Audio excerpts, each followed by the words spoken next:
Time now for What the Farage, where Britain's most famous Nigel takes on the biggest issues of the day. And I'm looking forward to this tonight because very shortly Nigel is going to step into Priti Patel's role as Home Secretary, just for the night, of course, and reveal how he would solve the migrant crisis. But before that, yesterday, the UN issued a code red for humanity, warning that rapid and drastic action on climate change is needed to prevent extreme weather events and widespread destruction.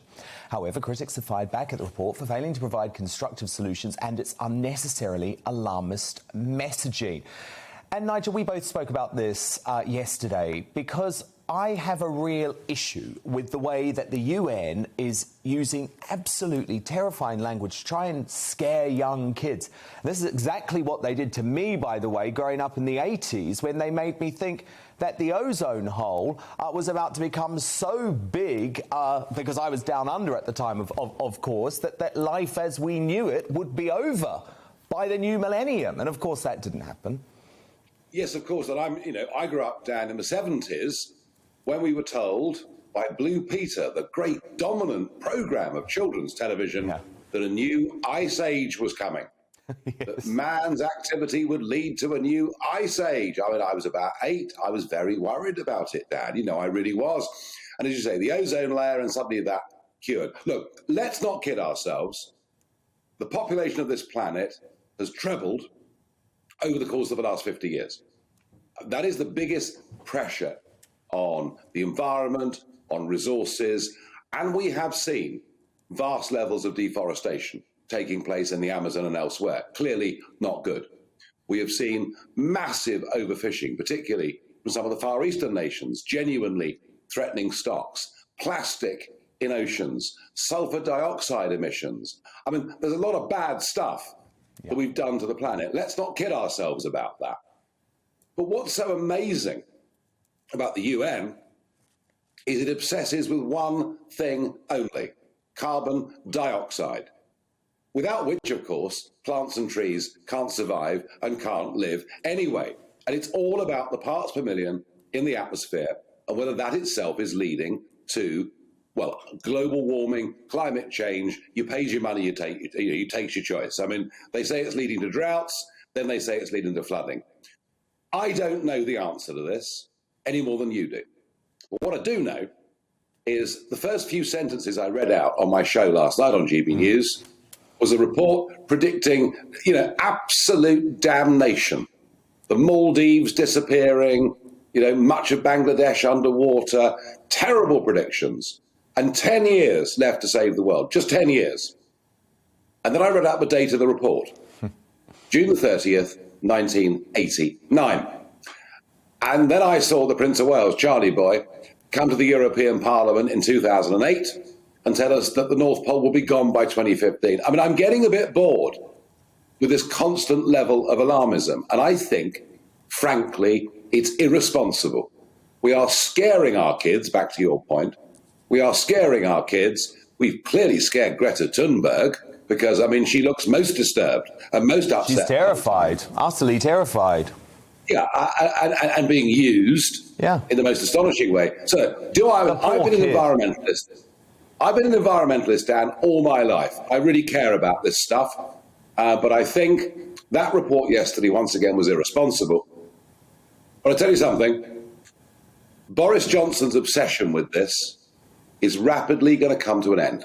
Yeah. I was in Nottinghamshire today in an old mining community discussing whether his vote... Fascinating. It really was, to sit down with that. And what lovely people. Yeah. Honest, decent, just lovely people who cared about their communities. But as soon as I raise green taxes and global warming, well, I won't give you the answers, even if we are after the watershed. And this is the thing. London is obsessed with global warming. The media is obsessed with global warming. Ofcom rules mean you don't even need to provide balance on the issue because it's settled that CO2 is leading to this. Out in the country, there are many questions being asked about this. And as soon as people realise that what this means if Boris goes on with his current plans is the biggest transference of money from poor to rich we've ever seen, I think perhaps it'll begin to hit the buffers. And look, the Germans have huge coal-fired power stations. The Chinese may well build up to 100 new coal-fired power stations every single year, and we'd rather not mine coal and not make steel and import it from the rest of the world. The whole thing is bonkers.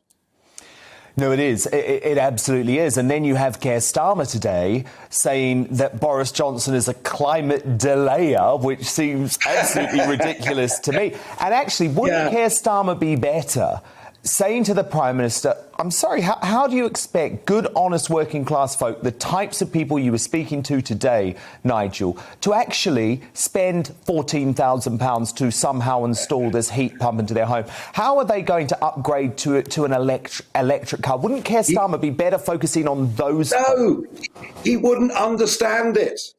Keir Starmer could not have gone into that welfare club today, that miners' welfare today. He couldn't have got in there and sat with those people and had a conversation. You know, they're not QCs. They're not living in Islington. It's completely outside, you know, of anything he understands. And the one big takeaway today for me, going back to the coalfields, and that was where I built the UKIP support. The UKIP support was built in the old Labour constituencies. Again, London didn't understand it. Oh, gosh, all these middle-class retired majors voting for Farage. No, actually, it was working-class Labour that were voting for UKIP in massive, massive numbers. Of course, there were Tories too. But what I really picked up today, above all, was even if Boris makes mistake after mistake after mistake, which he does, although he's very good at reinventing himself afterwards, the one thing I picked up today more than anything is Sir Keir Starmer, as leader of the Labour Party, is not reconnecting with these people in any way. It's rather like the old European debate. The European debate used to be, we all agree, but some want to get there more quickly than others. And now on climate change, everyone agrees we must have windmills everywhere, electric cars, tax the hell out of the poor. Everyone agrees. The only argument is, how quickly do we do it? And you know, as I say, I'm not irresponsible about this. You know, it may well be that rising CO2 is giving us problems. It may well be that's the case, but please stop the alarmism. We know it's rapidly worsened in recent months. So today I want to put you in the shoes of the Home Secretary, Priti Patel, and ask what would be your manifesto, Nigel Farage, to stop the boats? How would you do it? Well, I wouldn't want her shoes. I'm not a high heels type, personally. But I have to say, it would be a very tough job to be Home Secretary. I'm not sure I could stand it. Imagine sitting in cabinet meetings with people of the calibre of Gavin Williamson and Matt Hancock. I mean, it would be enough to drive... How many A-levels he had? A-stars all the way. I mean, after all, as Gavin Williamson said, you know, students deserve rewarding for the tough conditions in school over the last year. I mean, you literally couldn't make this stuff up, could you? You could not make this stuff up. You know, 25% of A-level students in 2019 got A and A-star. It's now doubled almost to 45%. Anyway, separate issue, sorry, but hey, this is what the Farage, so I am allowed to have a bit of a go. So look, you can put the entirety of the Royal Navy in a channel if you want. You can add border force to it. You can add the lifeboats. You can add whatever you want. You can put the RAF up in the sky. You can put drones up. You can do whatever you want, and none of it makes a single bit of difference if every time a boat crosses into British waters, they are taken into Dover, processed, given dental care, given health care, 4-star hotels, and 38 quid a week spending money and 3 square meals a day. All right?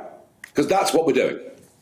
And then apparently we process their asylum claim. But as we know, that torturous process goes on forever. If they're refused, they're allowed an appeal. And in the meantime, most just abscond. They disappear. They go off into the illegal economy, thinking, of course, they'd come to Britain, you know, the sort of Dick Whittington dream of, you know, streets paved with gold. The reality is they come to Britain, they finish up in a modern form of slavery. So there is only one way you can stop this. And the only way you can stop this is you have to say that nobody that comes via this route will be allowed to stay or claim refugee status, even if they're genuine. It's a hard thing to do. And then what you do is you take the boats and you tow them back to France. That would drive the French and Brussels absolutely potty. They would go mad. We'd be condemned by the United Nations, condemned by everybody. But you know what? It would bring the French to the negotiating table.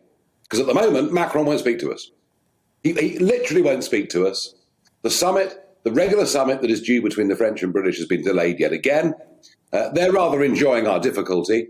There's a bit of payback for Brexit going on here, mark my words. Of course. But until we're prepared to take that action, tow the boats back into Calais harbour and say, well, you're a safe country, back to you. Until we do it, nothing will change. The last few days have been quiet because, of course, it's been very wet and very windy. The weather is changing overnight, I'm pleased to say, for everybody's sake. By Thursday, the invasion will be back on. And I say invasion, and it's a word that I've been criticised for. But we've literally got dinghies landing on Kent beaches and people running off into the countryside beyond. What other word can you possibly use? It's 10,500 so far. A lot will depend on the weather. If we get a very settled spell through September, particularly when water temperatures are at their highest, and we often get very good weather, this could be 30,000 by the end of the year. And we are expecting a big heat wave throughout September. That's right. And that's 30,000 you can see, let alone those that are coming in via lorries and via other methods. You know, we now think there are 2 million people illegally in Britain. It's unacceptable to everybody.